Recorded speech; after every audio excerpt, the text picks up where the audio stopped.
This is Walldürn, a town with a historic centre made of attractive late medieval buildings and which today has a population of around 11,500 people.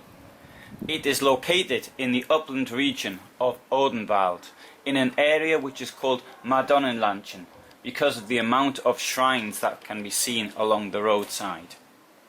The Romans came here, and their border with the German tribes passed very close to where the town stands today. Walldürn was first mentioned in the year 794 CE. Monks from the nearby monastery at Amorbach converted the local people to their religion.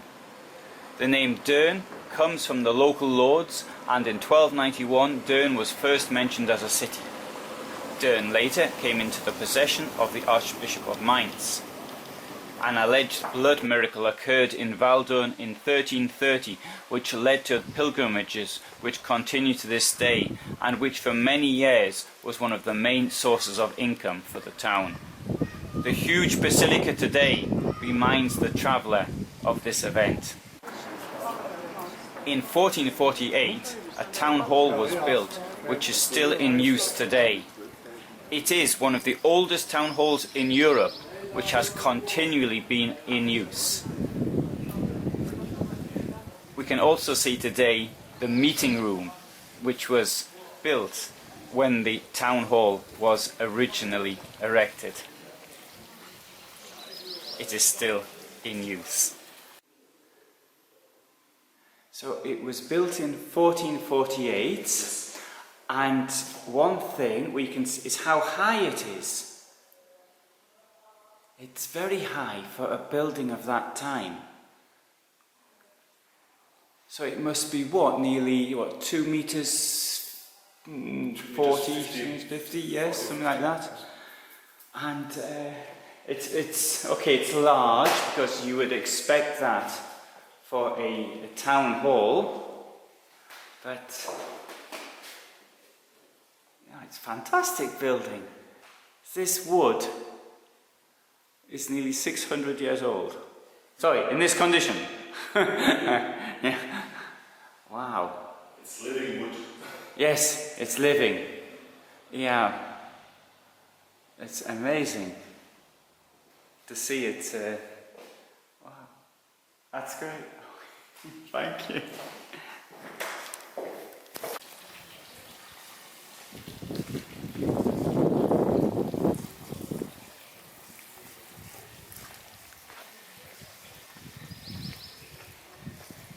In 1486, the town was granted market rights.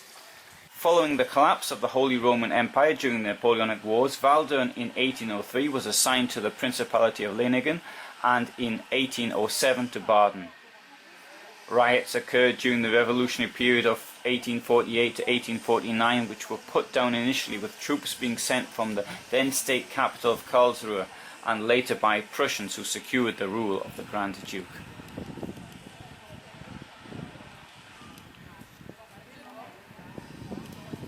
Other than the town hall, there are many old historic buildings, including parts of the city wall from 1335.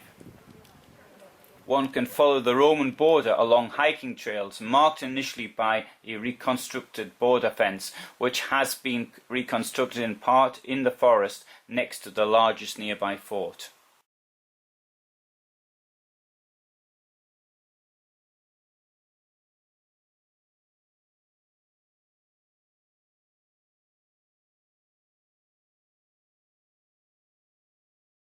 The remains of Roman frontier forts are part of the UNESCO World Heritage Upper Romanian-Raetian lines. Just inside the former border there is the remains of a bathhouse located next to a spring from which people still take water today. In the forest there's also an animal park with deer and wild boar, easily accessible either on foot or on bike.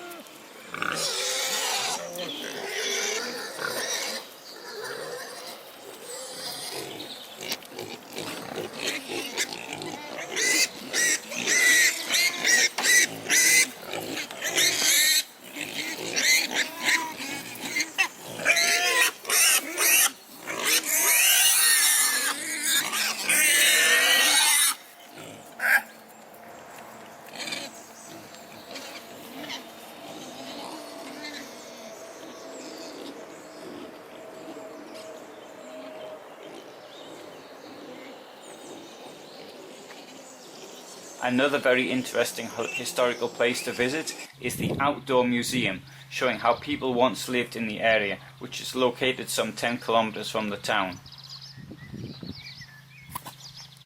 Hello, today I'm at the Outdoor Farming Museum in Walldürn, or just outside Walldürn, and this place is called Guttersdorf, and I'm meeting here Margrit Sauer, who looks after the museum, and I'll get her to tell us a little bit about it. Hello, my name is Margarita Sauer. We are here in the Odenwälder Freilandmuseum in Gottersdorf. That's a little it's a part of Walldürn. Walldürn is on the border between Bavaria, Baden-Württemberg and Hessen. And it's an open-air museum, so you can see a lot of old houses here. Sort of the range is within the last 300 years. And you can see how a day laborer worked, lived, and how a sort of a rich person lived. We are divided, we have two kind of groups of houses. One is from the Odenwald and one is from the Bauland. We are here is kind of a separation between two geological stratas. So it's quite interesting to see that here. We have a lot of events all year round. We are open from March till November.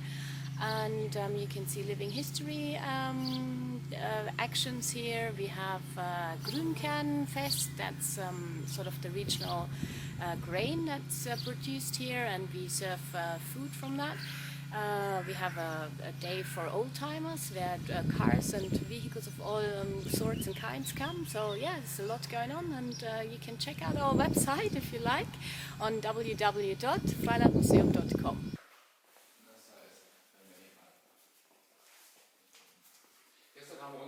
At Buchen, there is one of the largest cave systems in Germany. Again, that is easily reachable by bicycle. Yeah, the tail.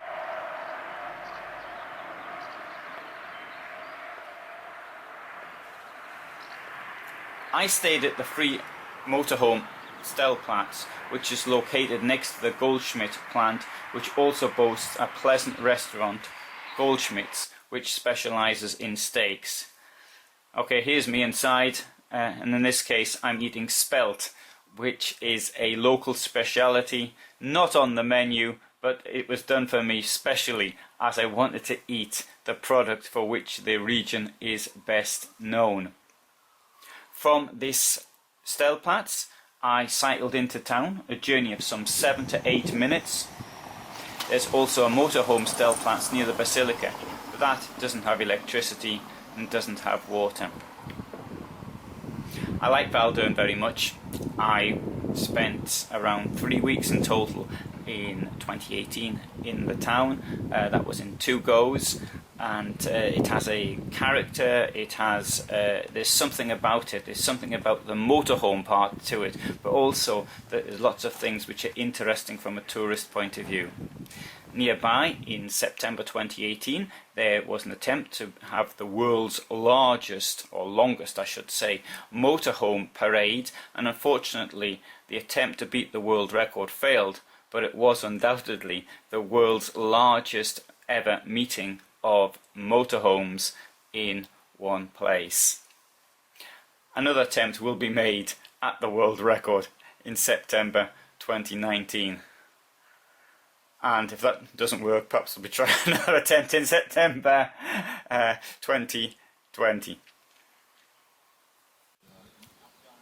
Of all the things I did whilst at Walldürn, there's still one thing which I now look back on. In a way, I'm still in a high over it, and quite literally.